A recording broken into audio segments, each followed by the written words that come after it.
with former State Department official and former U.S. ambassador to NATO, Nicholas Burns, and former George W. Bush political director, Matt Schlapp. I guess looking at the macro, Matt, Trump's case is we should stay out of situations that we are now in, and Obama hasn't done that. Make the case.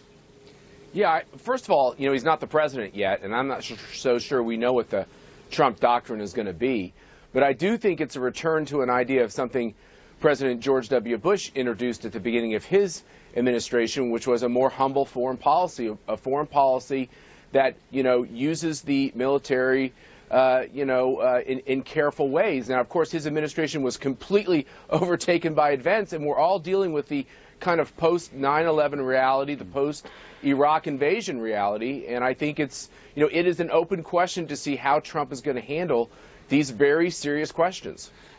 Nick, it's interesting that that's exactly what defenders of the Obama strategy would say. I was with him in Cairo when he gave his speech to the Muslim world saying, we're going to stay out of this. We're going to build alliances, but America and its military are not here to solve your problems. But just as Matt Schlapp said about Bush, the same was equally true about the Obama administration. Events abroad often dictate your actions. Can you say early on in the presidency, as Trump is doing right now, we're going to stay out? Well, I agree with Matt. You've got to be humble, but events have a way of interfering with campaign promises.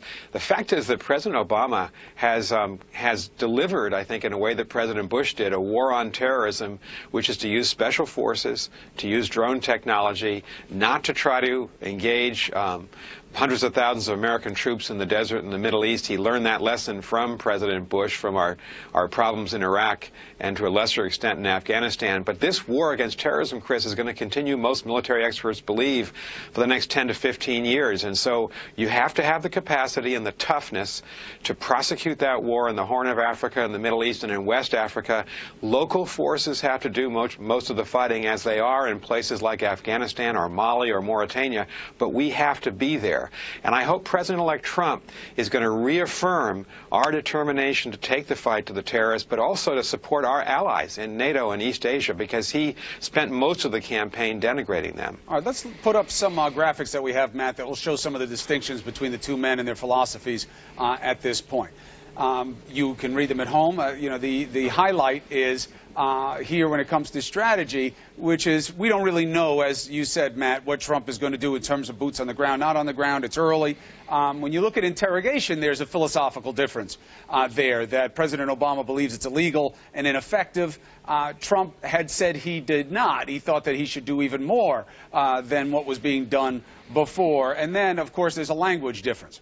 On Islam, President Obama believes that you don't say it because you're giving the terrorists what they want as a legitimacy of co-opting their own religion.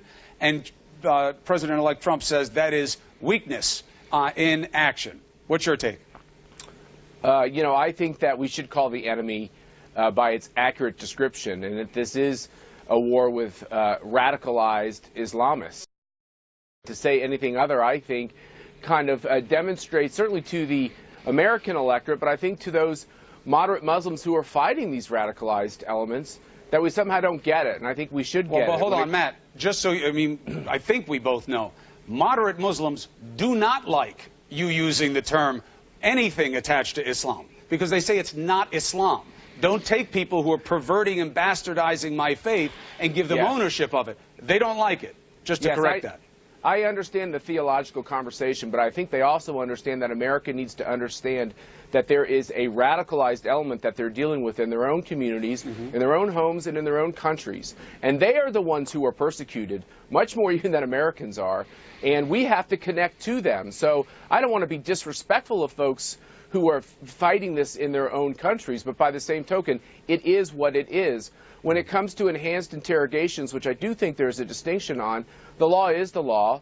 The law was changed by Congress, and these techniques are no longer legal. I do think it's smart for a president to simply not discuss in great detail what he or she would either do or not do in these circumstances. I think less is more. All options are always on the table when it comes to defending America. And I like the fact that Donald Trump is simply should, from this point forward, shouldn't comment too much on these questions. Nick, final word from you. What is the guidance going forward? Well, as President Obama said yesterday, this is not a war against Islam. We've got to be very careful in our rhetoric not to make it so against 1.6 billion Muslims. On torture, Senator John McCain's against torture. The great majority of our military officers are against torture. It's illegal, it's un-American, and General Mattis, Donald Trump's defense secretary nominee, has spoken out against torture and apparently has convinced Donald Trump to reconsider, I think, Donald Trump's ill-advised comments on torture during the campaign. There's progress there through General Mattis, who's a very impressive man. Nicholas Burns, Matt Schlapp, thank you for the perspective.